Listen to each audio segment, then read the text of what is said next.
Bonjour mon petit gifle, Amber here, and contrary to my makeup, I am a Slytherin. January is over. It is February 2nd. I don't know why I added a T at the end of that. And I have yet to film my January wrap-up, so that's what I'm going to do right now. If you don't know, if you didn't watch my reading vlog, which what are you doing? My read with me for January, I have been away. Very away. In fact, today is a week that I've been home. But somehow I managed to still read 4 books. Pair that with the fact that I was sick for a lot of that trip. I managed to read 4 books. How? Who knows? But let's talk about them. So before I left, I finished reading The 48 by Donna Hosey.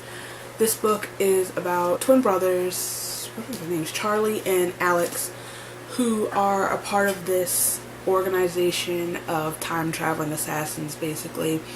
Their first mission, they're sent to the Tudor court to stop King Henry VIII's marriage to Jane Seymour. Along the way, they form relationships with people in court, and things just their whole mission kind of gets out of their hands. Now, when I picked up this book, a lot of things stood out to me. I love historical fiction a lot. I particularly love historical fiction set in the Tudor court. I've mentioned how much I love The Other Boleyn Girl by Philippa Gregory. I've read the book so many times. So you pair that with time-traveling assassins, and I'm like, heck yeah. While I liked this book, I found aspects of it really enjoyable. I really liked Charlie and Alex. I liked another one of the main characters. What is her name? Jane? Is it Jane? I think her name's Jane. I wanted a lot more from this book. I was expecting a lot more from this book. For a while there wasn't like a lot of action, but then there was maybe too much action. Things felt cohesive, is that a word? Where it just felt like a bunch of things were happening to the twins. It's like a lot of things didn't happen, and then the author remembered that there was supposed to be a plot, so she kind of crammed a bunch of things in, and it didn't work for me, despite the fact that I liked the characters, and it was a quick read. I have a full review on my blog, because I'm a book blogger now. I'll link below if you want to hear my thoughts, or if you want to read my thoughts in an actual cohesive way, because I'm not very good at speaking. I gave this book, I think, a 3 out of 5 stars, because I didn't hate it. So after that, I listened to, because I was on a lot of planes, and I also, like I said, I was sick, so where I was so sick that just picking up a book was impossible. I listened to Sadie by Courtney Summers, and this book is very hyped on BookTube and Bookstagram, and rightfully so. This is the story of Sadie, who for most of her life has been the sole caretaker of her little sister. Her mom was an addict and just kind of not present, and then she just up and left.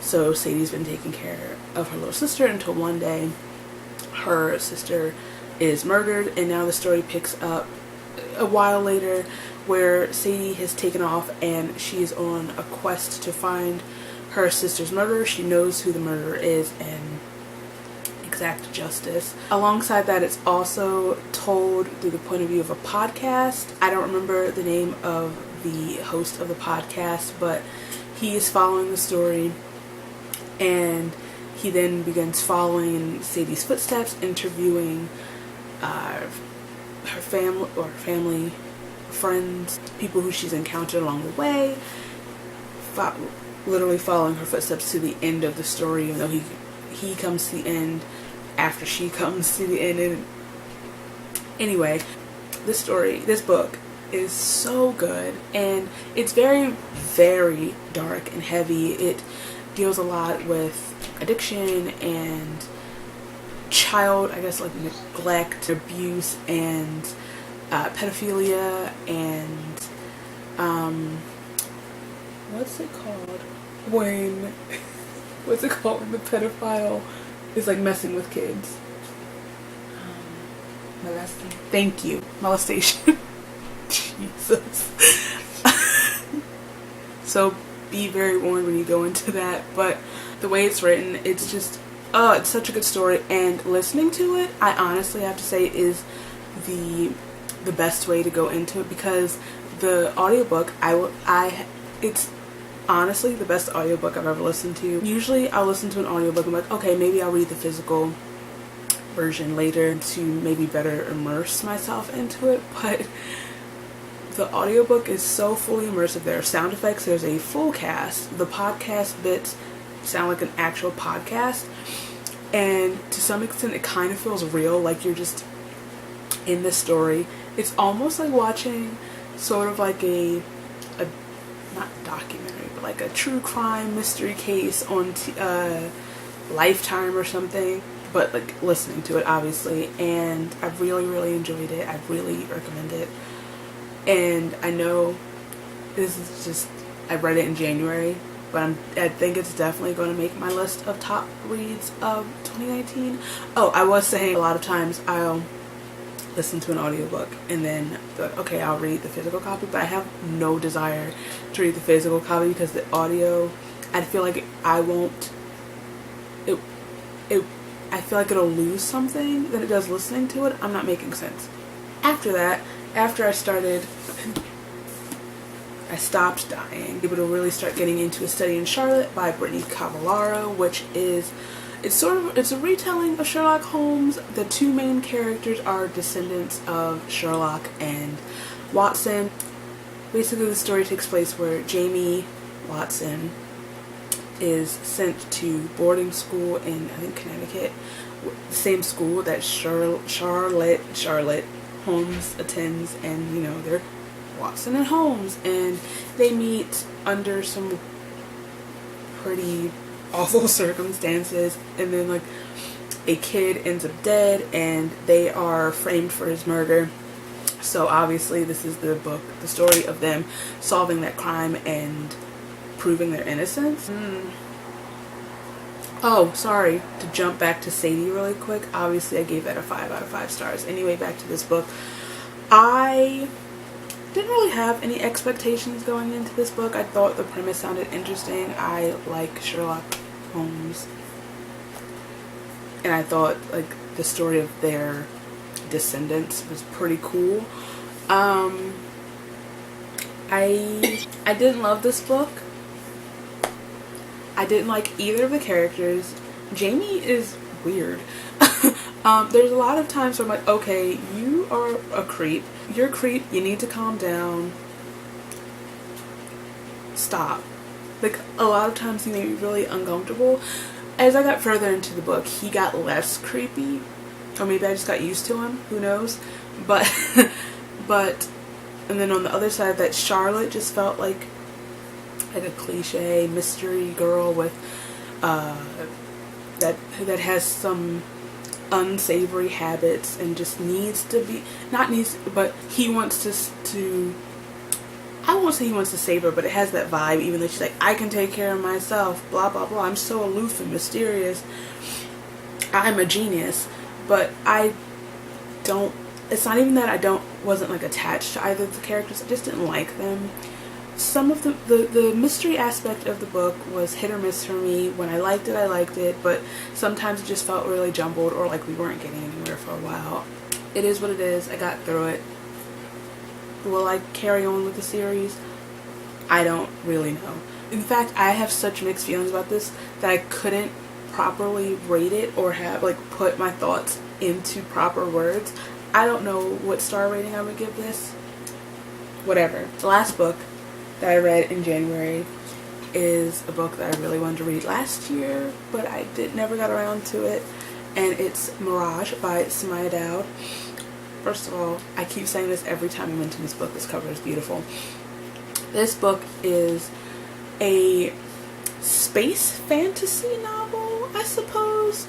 It's about a girl named, I always do this, Amani, who lives on this like backwoods planet in the galaxy, in a galaxy. One day, they're basically this other race of people have come and just kind of like taken over. Long story short, one day some droids come to her village on her planet in the middle of this celebration that's really important to her. Sort of like her like coming of age, womanhood celebration, and basically kidnap her because she is the spitting image of the princess, the future queen.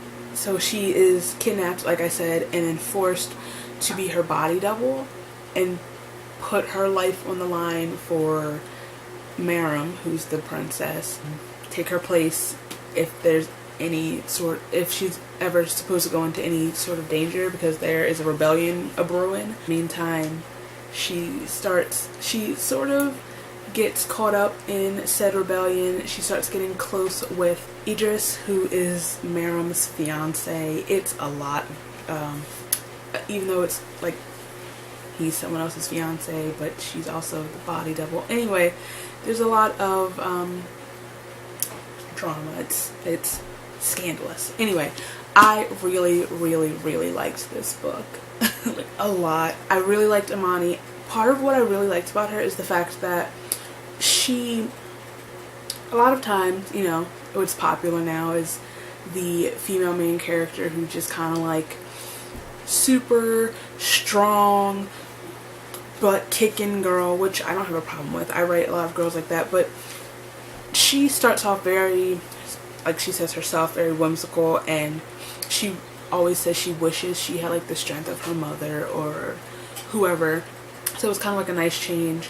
I love this. I like the setting. I don't read a lot of like spacey, galaxy, sci-fi sort of fantasy books, so this was a really nice change. I like that it is like Arab inspired. A lot of my favorite books are actually, and by a lot I obviously mean The Wrath and the Dawn. I actually surprisingly have, Marum is starting to really grow on me, which I didn't think. She's like that anti-hero that you just kind of sort of start to sympathize with despite all of your efforts, and I'm really interested to see in the next book where her relationship with Amani kind of goes, especially after the way it ended. The one thing that it's not that I didn't like, it's just with Idris, I couldn't seem to get like a clear picture of him in my head. With most love interests, you get like all of these in-depth descriptions. I couldn't even tell you what this boy's eye color was. I just know he had long hair and tan brown skin, and he grins a lot. I don't remember. I mean, I'm not comparing books, but I'm gonna bring my book husband up. In The Wrath and the Dawn, there were a lot of vivid descriptions of Khalid's physical appearance. So like I could see him in my head. I'm like, yeah, yes, sis, I get it. I see what's happening. But in this book, I feel like we're just told a lot that it just is beautiful and tragic. I'm like, I don't know what he looks like. I can't get like a vivid picture of him. Maybe I just skipped all the descriptions of him except for his hair. I have a thing about hair anyway, so. But I can't wait for book 2. I don't know when it comes out. I think it's this year. It's getting more intense, and I'm here for it. So those are the books that I read in January. Now it's February. It's Black History Month. Expect a predominantly black reading month. Lit. Also, I got a Kindle. Who am I? For e-arcs. Because I have 14 on here, and then like still 5 more that I need to download. So I'm currently reading A Danger to Herself and Others, which is by Alyssa Scheinmel. I'm enjoying it thus far. I am 24% through this book. That's all I really want to say. I have a Kindle. Who am I? Thank you for watching this video. I managed to do it in under 20 minutes. If you like this video, please give it a thumbs up. If you like me, feel free to subscribe. All my places are down here so you can follow me, and I'll follow you back, and we can be buds, and I'll see you very soon.